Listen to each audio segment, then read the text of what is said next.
오늘 우리에게 주시는 하나님의 말씀은 마태복음 6장 25절에서 31절 말씀입니다.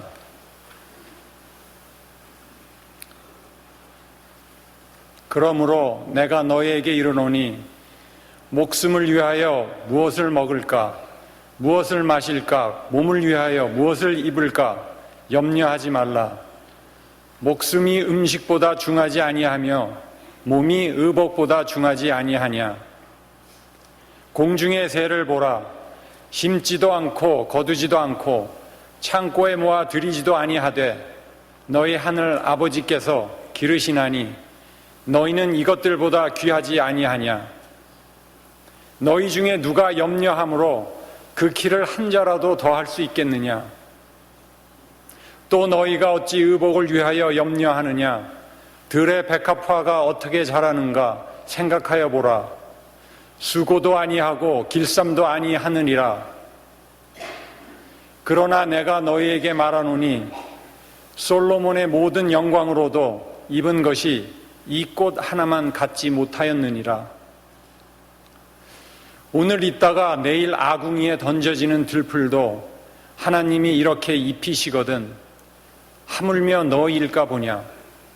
믿음이 작은 자들아, 그러므로 염려하여 이르기를 무엇을 먹을까, 무엇을 마실까, 무엇을 입을까 하지 말라. 이 말씀은 살아계신 하나님의 말씀입니다. 아멘.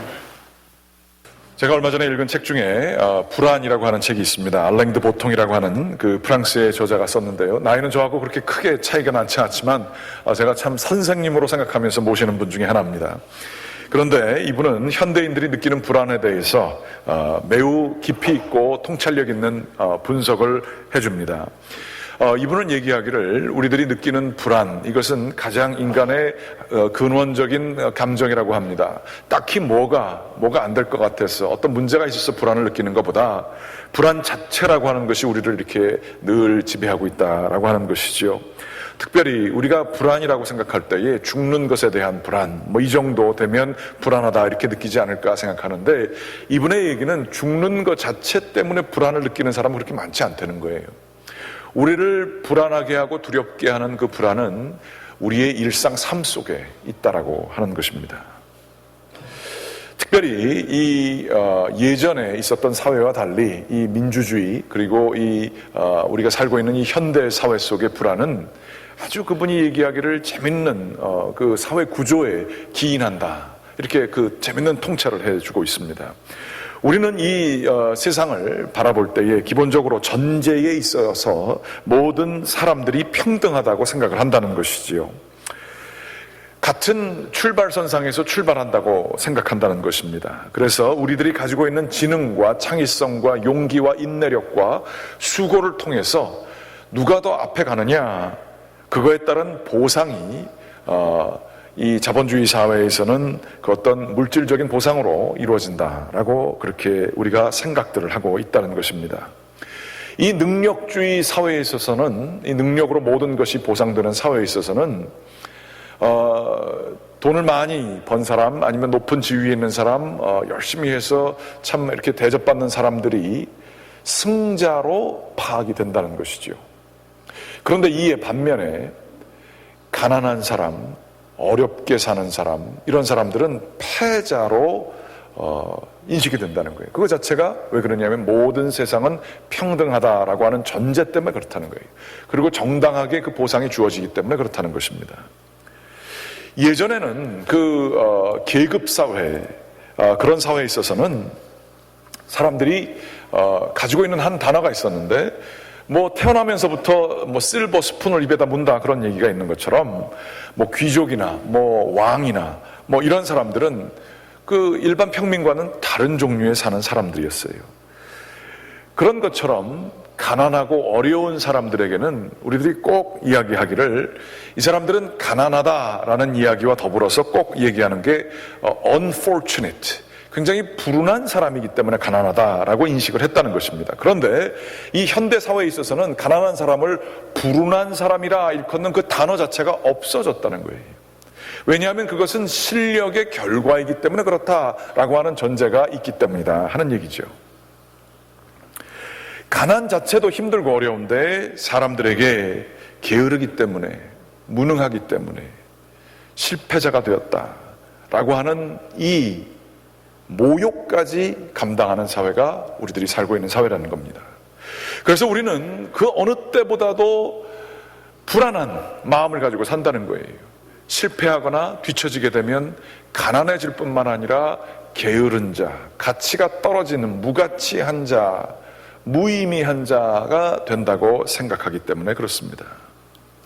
그래서 우리가 할 수 있는 것은 무엇이냐 하면 최선을 다해, 정말로 열심을 다해 우리의 생산력, 생산을 잘할 수 있는, 돈을 많이 벌 수 있는, 열심히 노력해서 남들보다 조금 더 하게 될 때에 우리의 가치가 입증되기 때문에 우리 스스로를 마치 노예처럼 부르면서 사는 세상이 우리에게 도래했다라는 거예요. 우리의 열심을 내게 하는 동력이 무엇이냐? 두려움과 불안이라는 거예요. 왜 그렇게 열심히 일하고 왜 그렇게 열심히 늦게까지 밤늦게까지 하느냐? 여기에는 두려움과 불안이 있다는 거예요.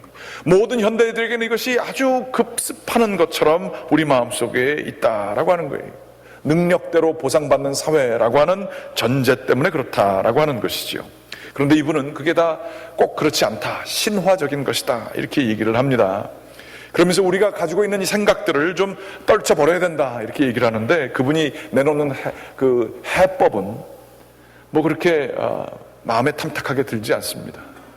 여하튼 그분의 그 통찰 가운데 우리로 하여금 생각하는 게 많이 있어요. 그러면서 열심히 일하는 게 적극적인 방법으로의 불안을 해소하는 것이라고 한다면 해소가 되지도 않지만 소극적인 의미에서 우리가 하는 게 있다는 거예요. 그건 뭐 다름이 아니라 뭐 저 높이 있는 사람들하고는 경쟁을 안 하지만 우리와 비슷해 보이는 사람이 조금 나보다 위에 있는 것 같이 보여지게 될 때에 우리는 그거를 참을 수 없다는 거예요. 그래서 그 사람들을 끊임없이 비판하는 것, 그 비판이 그 뿌리를 가보게 되면 거기에 인간의 불안이라고 하는 것이 있다는 거예요. 두려움. 내가 무의미하고 무가치해질까봐 그 사람들에 대한 끊임없는 비판을 하며 자신의 의의를 높이는 것을 하고자 한다는 것이지요. 많은 비판과 사람들을 욕하는 그 사람들의 속마음에는, 아니면 좀 힘 좀 가졌다고 사람을 무시하는 사람들의 속마음에는 불안과 두려움에 떨고 있는 그 사람의 모습이 있다는 거예요. 정말로 많이 가진 사람들, 정말로 남들보다 뛰어난 사람들은 그거 별로 하지 않는다는 거죠. 그런데 끊임없이 비판하고 무언가를 하는 이러한 경우에 우리는 우리의 영혼 깊은 곳 뿌리를 바라볼 필요가 있다, 이렇게 한번 생각해 봅니다. 논리와 원칙을 가지고 자꾸만 그것을 가지고 사람들을 재단하는 이러한 우리들의 모습, 우리가 그거 많이 하잖아요. 그런데 거기에는 두려움과 불안이라고 하는 우리의 저변에 깔린 게 있다, 이런 얘기입니다. 미국에 살면 더 이 불안이 가중되죠. 왜냐하면 병원 한번 가보세요. 중요한 얘기 의사가 하는 것 같은데 알아듣지 못해가지고 이게 무슨 얘기지? 이러면서 참 두렵습니다. 뿐만 아니라 뭐 경찰한테 붙잡혀 보세요. 뭐 굉장히 그 자체로도 어렵지만 언어가 안 되는 것 때문에 참 두렵습니다. 한국은 뭐 거기에 더하지, 언어는 다 될 줄 몰라도 이 억울한 감정들이 굉장히 많은 것 같아요. 두려움에서 억울까지 가는 것 같아요. 그 인맥으로 뭐 참 이런 것 때문에 자기가 이렇게 밀리는 그런 상황에 놓여진 게 많이 있죠. 제가 한국 가가지고 느낀 건데요, 굉장히 깊은 실패감과 좌절감과 이런 것들이 있더라고요. 그런 것들이 두려움과 불안과 막 섞여 있는 걸 보게 됩니다. 대표적으로 제가 감사하게도 저희 매형이 이비인후과 의사세요. 병원에 제가 이렇게 좀 가려고 그러면 저희 매형이 앞장서서 자기 아는 사람들 의사랑 이렇게 전화해가지고 이렇게 합니다. 그러면 막 하루에도 병원을 한 3-4군데를 이렇게 다 걸쳐가지고 다 할 수 있게끔 도와주시더라고요. 저는 다 그런 줄 알았는데 그렇지 않더라고요. 얘기를 들어보면 그런 백과 이런 거 없으면은 그냥 약속을 잡고 뭐 몇 주고 뭐 한 달이고 기다려야 의사 선생님을 만날 수 있다는 거예요. 가서도 자기 앞에서 가는 그 수많은 사람들을 볼 수 있다는 거예요. 그러면서 그 나타나는 불안이 분노로서 증폭하는 사회가 있게 된다는 거죠. 얼마나 화가 나겠어요. 나는 아까서부터 와서 기다리고 있는데 어떤 사람은 그냥 와서 쭉 가는 거예요. 한국 사회 속에 있는 그 두려움과 불안, 내 존재 자체가 무의미하구나, 나는 이 피라미드 사회에서 저 밑에 있구나, 아무도 나를 알아주지 않는구나, 저것마저 나를 무시하는구나, 이런 생각이 우리 가운데 가득 차 있다는 거예요. 그것 때문에 우리는 끊임없이 불안을 이기려고 더 노력하고 더 싸우고, 그리고 소극적으로는 사람들을 끊임없이 비판하면서 사는 매우 불행한 삶을 살고 있다라고 하는 것이죠. 성경에도 보면 이러한 사회 구조가 있었습니다. 애굽에 말이죠, 이 히브리 민족들이 노예 생활을 하고 있을 때 얼마나 이 현재 사회와 유사한지를 발견하게 되었습니다. 월터 브루그만이라고 하는 분이 안식이라고 하는 책을 쓰셨습니다. 그런데 그분에 따르면 출애굽기 9장에 나타나는 이 애굽 사람들의 그 노예들을 향한 목소리가 현재의 우리의 사회의 목소리와 다르지 않다는 거예요. 이런 목소리가 있다는 것입니다. 너희는 백성에게 더 이상 이전과 같이 벽돌을 만들 집을 주지 말고 그들이 가서 스스로 집을 모으게 하라. 그러나 너희는 백성에게 그들이 이전에 만들었던 것과 같은 똑같은 수량만큼 벽돌을 요구하라. 그들이 게으르니 그 숫자를 줄이지 말라. 그들에게 더 무거운 일을 시키라. 그러면 그들이 그 일을 하느라 거짓말에 귀 기울이지 않으리라. 나는 너희에게 집을 주지 않으리라. 너희가 집을 발견할 수 있는 곳이면 어디든 가서 너희 스스로 그 집을 거두라. 그러나 너희 일은 조금도 줄이지 아니하리라. 너희가 왜 어제와 오늘은 요구받은 벽돌량을 너희가 이전에 했던 것처럼 채우지 않았느냐? 너희가 게으르다. 그래서 너희는 가서 야훼께 제사를 드리자라고 말하는도다. 너희에게 집을 전혀 주지 않겠지만 벽돌은 여전히 똑같은 수를 바치게 하리니 당장 가서 일하라. 너희가 매일 만드는 벽돌 숫자를 줄이지 않으리라. 이게 성경의 한 장에 나오는 애굽 사람들의 목소리. 이게 애굽 사람들의 목소리이기도 하지만 우리가 사는 세상에는 우리가 우리 자신에게 하는 목소리이기도 해요. 제가 신방 가고 여러 군데 이렇게 다니다 보면 주식은 올라가고 이럴지 모르지만 삶이 굉장히 어려운 것을 제가 발견하게 됩니다. 예전에는 좀 여유가 있어서 가게에서 사람들 써가면서 할 수 있었고 조금 시간도 낼 수 있었는데 이제는 가게에서 일하던 사람들 다 내보내고 그 정규 시간 이후의 시간을 자기가 일하지 않으면 예전만큼 벌 수 없다는 거예요. 그저 예전처럼 몰개지 내고 어느 정도 살려고 하면 그 정도를 해야 한다는 거예요. 그래서 사는 게 사는 것 같지 않다는 거예요. 내가 왜 이러고 사는지 모르지만 이거 해야 된다는 것이죠. 벽돌량은 내가 줄이지 않으리라. 집은 너가 더 가서 수고해서 가지고 오고 벽돌량은 똑같이 만들어라는 것. 누가 얘기하지 않아도 우리가 우리 자신에게 부과하는 사회 자체가 이런 것들을 권면하고 그것을 느끼는 사회, 불안을 조성하고 두려움 가운데 살면서 끊임없이 생산량을 많이 가져야 되는 사회, 이게 지금 우리들이 살고 있는, 지금 점점 더 악해지고 가고 있는 이 사회 속에 우리들에게 들려지는 목소리라 하는 얘기예요. 이렇게 생산의 가치, 더 힘들고 어려운 조건이지만 생산의 가치를 중요하시게 하게 된 이 애굽 사회는 전혀 거기에는 쉼이 없었다고 합니다. 안식이 없었다는 거예요. 이집트의 신들과 파라오, 이들의 영광을 돌리기 위하여 정말로 필요한 것은 값싼 노동력, 힘들게 일하는 사람들의 피를 빨아먹고 노예들을 고생시키게 하는 이 사회 자체가 그렇게 만들었다 하는 것이죠. 저희가 살고 있는 사회에는 쉼이 있습니까? 진정으로 안식이 있습니까? 이 월터 브루그만이라고 하는 학자는 이렇게 얘기합니다. 이 애굽이라고 하는 생산 가치가 가장 중요시 받고 있는 이 세상에서 하나님께서는 불타오르는 가시떨기나무 속에 우리 인류 역사 속에 침범하신다는 거예요. 그러면서 그 절규하고 있는 노예들의 목소리를 들으시고 하나님께서는 그들을 만나 주신다는 거예요. 모세를 통해서 하나님께서는 이야기를 하신다는 겁니다. 신명기 5장 12절 말씀부터 보게 되면 이런 말씀이 쓰여져 있어요. 내 하나님 여호와가 네게 명령한 대로 안식일을 지켜 거룩하게 하라.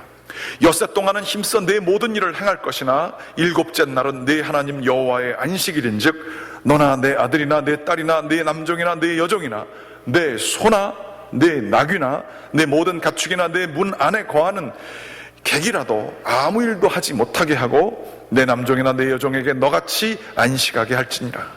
너는 기억하라. 네가 애굽 땅에서 종이 되었더니 내 하나님 여호와가 강한 손과 편팔로 거기서 너를 인도하여 내었나니 그러므로 내 하나님 여호와가 네게 명령하여 안식일을 지키라 하느니라. 하나님께서는 지금 이 생산의 가치 때문에 쉬지 못하고 있는 이 처절한 이 민족의 목소리를 들으시고 끄집어내세요. 끄집어내시고 나서는 꼭 그들과 언약을 맺으면서 너 노예였었지. 그런데 너 이제 지금 내가 너와 함께하기 때문에 안식을 주겠다. 너 더 이상 그 세상의 법에 따라서 살지 말고 안식을 가지고 살아라. 그렇게 얘기를 하시는 거예요.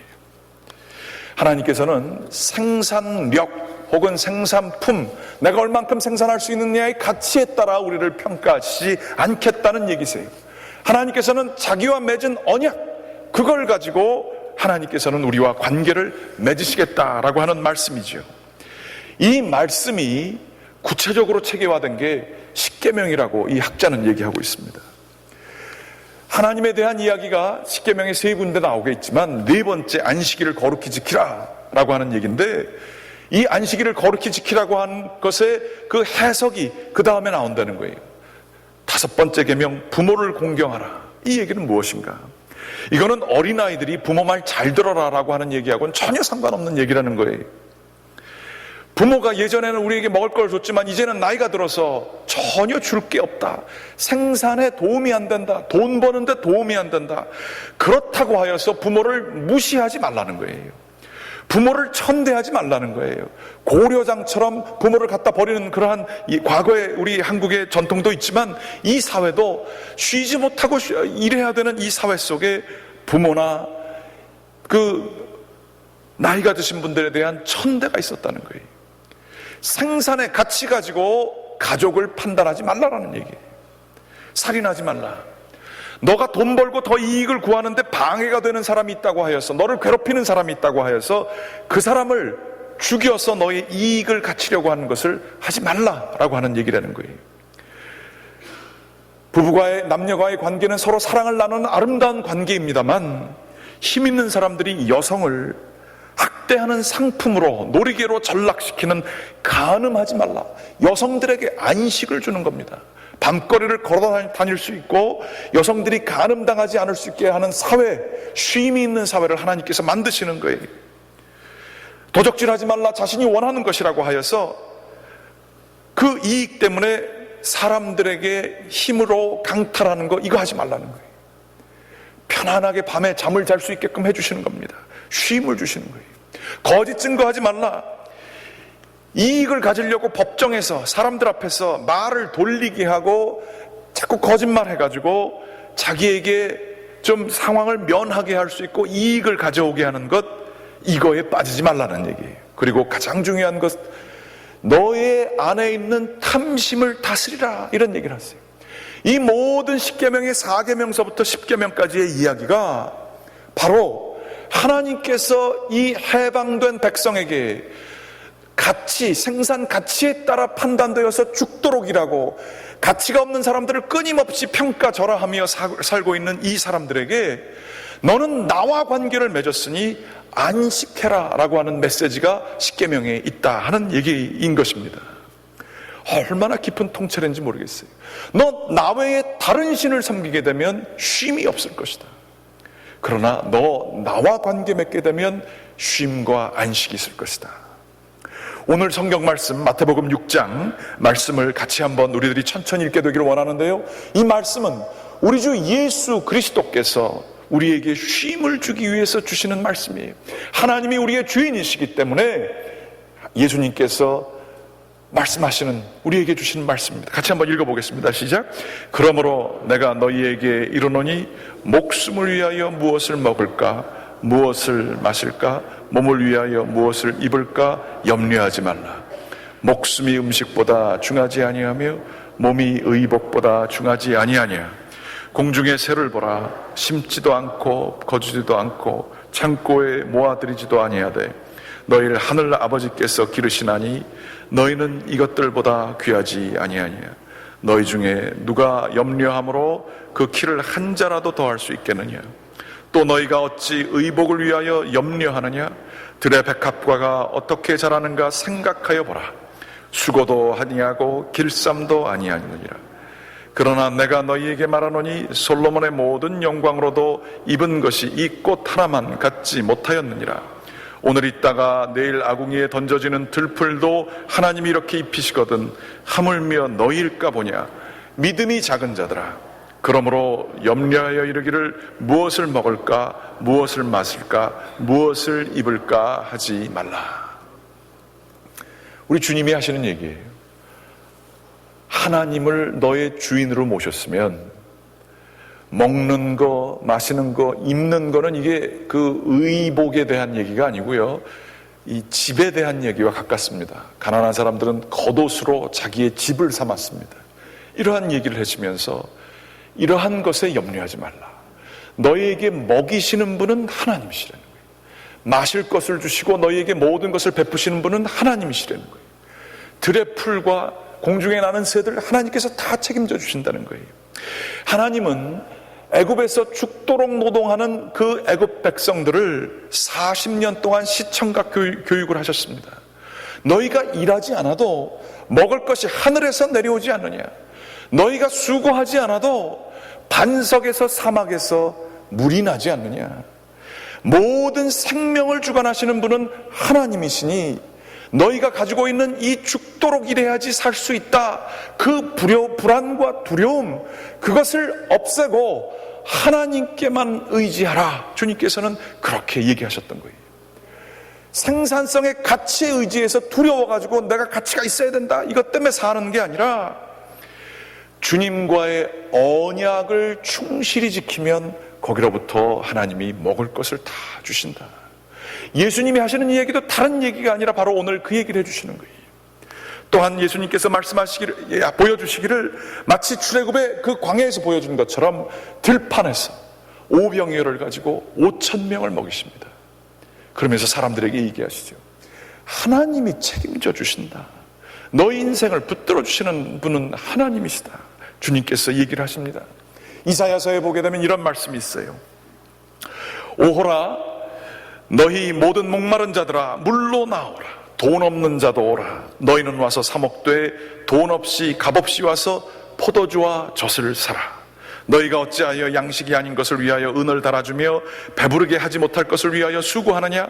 내게 듣고 들을지어다. 그리하면 너희가 좋은 것을 먹을 것이며 너희 자신들이 기름진 것으로 즐거움을 얻으리라. 너희는 귀를 기울이고 내게로 나와 들으라. 그리하면 너희의 영혼이 살리라. 내가 너희를 위하여 영원한 언약을 맺으리니 곧 다윗에게 허락한 확실한 은혜니라. 언약을 맺으시겠다는 거예요. 이 언약만 가지고 있으면 너희는 돈 없이 값없이 와서 먹을 것을 먹고 마실 것을 마실 수 있다는 거예요. 포도주와 젖을 돈 없이 값없이 와서 먹을 수 있다는 거예요. 양식이 아닌 것을 위하여, 없어질 썩어질 것들을 위하여 왜 은을 달아주며 배부르게 하지 못할 것을 위하여 수고하느냐? 그렇게 말씀하신다는 거예요.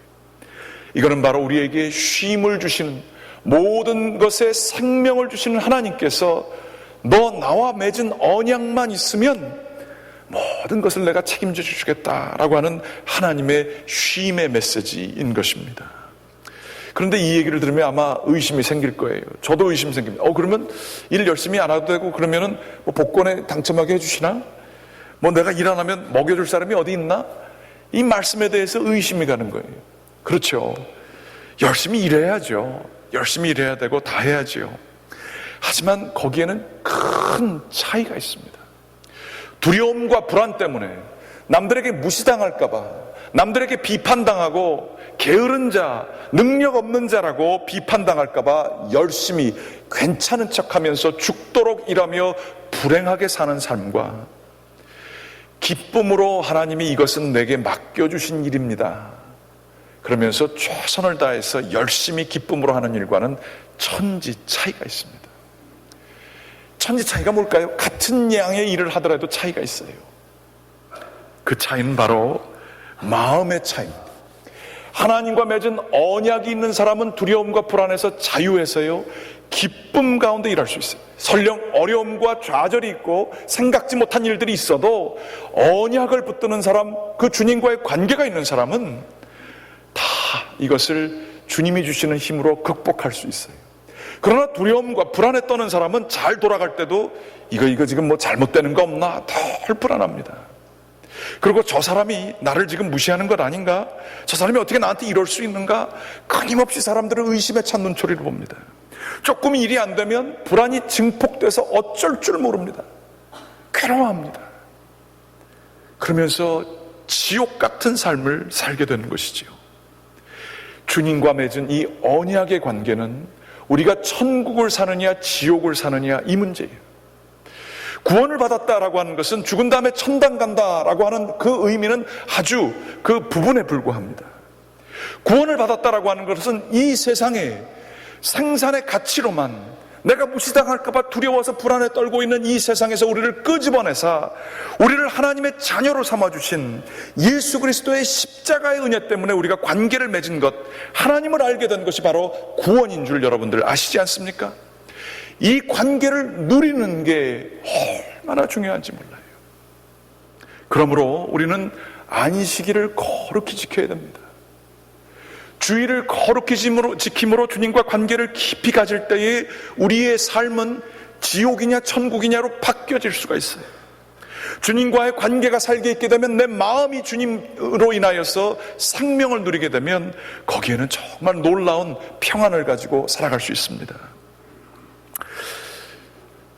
저도 목회자이고요. 뭐 기도한다고 하고 뭐 말씀 읽는다고 하지만 두려움과 불안이 늘 제 옆에 있습니다. 이거 안 되면 어떡하지? 저거 안 되면 어떡하지? 이러다가 어떻게 되는 거 아니야? 이러다가 뭐 어떻게 되는 거 아니야? 그리고 내가 지금 이 자리에서 이거 뭐 이렇게 좀 더 열심히 해야 뭔가를 성취할 수 있는 거 아니야? 그런 생각이 그냥 갑자기 막 밀려올 때가 있어요. 제가 생기기는 푸짐하게 생겼어도 알고 보면 민감한 사람입니다. 그래가지고 마음에 그런 게 막 다가오면 불안해요. 불안하고 뭐 찬양 부르고 이러지만 그게 불안한 게 이렇게 있을 때가 있어요. 그런데 제가 최근에 하나님을 만나는 아주 그 특별한 채널을 마련했습니다. 뭐 기도하고 찬양할 때도 주님 만나지만 요즘에 이렇게 새롭게 뭐 부부 사이도 그렇잖아요. 이렇게 뭐 서로 사랑하는 여러 방법이 있지만 다른 방법들이 있을 수 있잖아요. 제가 영성 일기라고 하는 일기를 좀 씁니다. 예전에도 글을 가끔 가다가 썼지만 하나님과의 관계 속에서 글을 쓰고 저 자신을 바라봅니다. 근데 그게 그렇게 도움이 되더라고요. 최근 한 2주, 3주째 이렇게 하고 있는데 뭐 이런저런 생각을 다 이렇게 씁니다. 그런데 그걸 하나님 앞에서 얘기하듯이 씁니다. 제 마음속에 불안과 두려움이 이렇게 있게 될 때에 이렇게 글을 쓰고 묵상을 하고 시를 읽고 뭐 이런 책을 읽다가 좋은 구절을 갖다가 이렇게 베끼기도 하고 이러면서 하나님의 음성을 이렇게 들을 때가 있어요. 도목사, 너 왜 이렇게 불안했더냐? 뭐가 그렇게 두렵냐? 너가 여태까지 계획한 것 중에서 계획한 대로 다 됐던 거 있더냐? 이렇게 물어보시는 것 같아요. 그래서 제가 그걸 이렇게 씁니다. 내가 너가 지쳐서 힘들어할 때 너가 생각지도 않았던 엘리야의 모습처럼 까마귀를 통해서 너에게 먹을 거를 갖다 줬던 게 너의 인생의 전체가 있지 않냐? 너가 그것을 어떻게 잊어버렸느냐? 너가 여기까지 올 수 있게 된 건 모든 것은 내가 너를 사랑해서 지켜줘서 예상치 못했던 것들로 함께 해줬던 은혜가 넘치지 않았니? 그런 생각을 이렇게 가지게 해주세요. 그거를 제 속에서 이렇게 일어나는 목소리일 수도 있지만 저는 하나님의 음성으로 받았습니다. 너의 영혼이 무엇 때문에 그렇게 불안하여 하는가? 무엇 때문에 그렇게 열심히 뛰어야만 너의 가치가 증명될 수 있다라고 하는 생각을 갖는가? 저는 좀 쉽게 사는 편이지요. 정말로 하루에 12시간, 14시간 일하시는 분들 많이 계시지요. 그러면서도 정말 그 자녀들에게 원하는 만큼 줄 수 없고 또 우리가 불안을 우리가 또 키우기도 하죠. 이거 안 하면 내 노후는 누가 책임져줘? 내 자식들에게 누가 뭐 이렇게 물려줄 거예요? 뭐 이러면서 살지 않으세요? 내가 이제 나이가 들었다고 사람들이 이제 나를 무시하는구나. 집안 사람마저 나를 무시하는구나. 서로 그런 생각을 늘 가지고 있다가 또 우리들 말도 그렇게 하잖아요. 당신이 한계 뭐 있다고 그렇게 나한테 뭘 소리를 지르고 그러느냐. 가족끼리도 자기의 가치를 가지고 서로 비난을 얼마나 합니까? 아니 어떻게 이런 일도 못할 수가 있느냐? 어떻게 당신은 그렇게 무능하느냐? 이런 생각 속에서 우리는 서로를 불안하게 만듭니다. 지옥을 스스로 만들면서 살고 있어요. 그러나 이 모든 것을, 모든 생명과 평안과 기쁨의 근원 되시는 주님 앞에 나오게 될 때에, 십자가 밑에 우리의 염려와 두려움을 내려놓게 될 때에 우리 주님은 우리의 마음을 변화시켜 주십니다. 나는 네가 잘나서 너를 사랑하는 게 아니다. 너가 가장 연약할 때에도 내가 너를 귀히 여겨서 십자가를 졌노라. 주님이 안아주시는 그 기쁨과 평안의 메시지를 듣게 되면 달라지더라고요. 마음이 달라지더라고요. 내가 비판하고 나를 아프게 한 사람들에 대한 여러 가지를 할 수 있지만 주님과의 관계가 살아있으면 그들을 가치로 뭘 했느냐, 나에게 어떻게 했느냐의 문제로 그들을 판단하는 것이 아니라 자비와 긍휼한 마음으로 주님이 우리를 바라보듯 그들을 우리도 바라볼 수 있게 되더라고요. 십자가 앞에 나가면 세상이 줄 수 없는 능력을 얻게 되어 있습니다. 하나님과의 관계, 언약의 관계를 주님 앞에 다 내려놓고 우리의 불안과 두려움의 그 밑을, 그 어두운 것을 직면하게 되면 하나님께서는 우리에게 새로운 생명을 주십니다. 십자가 앞에 나와 모든 것을 내려놓고 하나님께서 우리를 만나주시게 될 때에 우리의 막혔던 관계들이 풀리게 되고 세상을 다르게 볼 수 있습니다. 그런데 그거 아세요? 여러분께서 경험하시겠죠?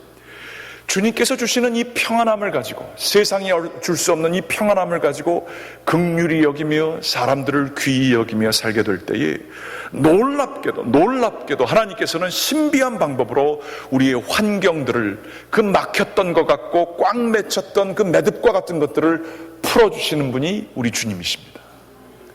주님과 관계 속에 충만함 가운데 있을 때에 하나님은 필요하시면 우리의 예상을 뛰어넘어 그 모든 것들을 풀어주시는 분이세요. 꽉 막혔던 문 같았었는데 주님을 믿고 그 앞에 굳건히 이렇게 나아가게 되면 그게 알고 보니까 자동문이에요. 그 문이 열려지는 일들이 있습니다. 안 해보신 분들은 모릅니다. 해보신 분들은 그게 뭔지를 압니다. 원하고 기도합니다. 우리 주님은요, 십자가에서 돌아가시고 우리를 구원해 주신 그 까닭은 우리에게 쉼을 주시기 위해서입니다. 불안해하지 마십시오. 두려움에 떨지 마십시오. 걱정하지 마십시오. 두려워하지 말라. 강하고 담대하라. 내가 너의 여호와됨이니라. 좌로나 우로나 치우치지 말며 내가 너희에게 맹세한 그 언약을 충실히 지키라. 그러면 내가 너와 함께 항상 함께 있으리라.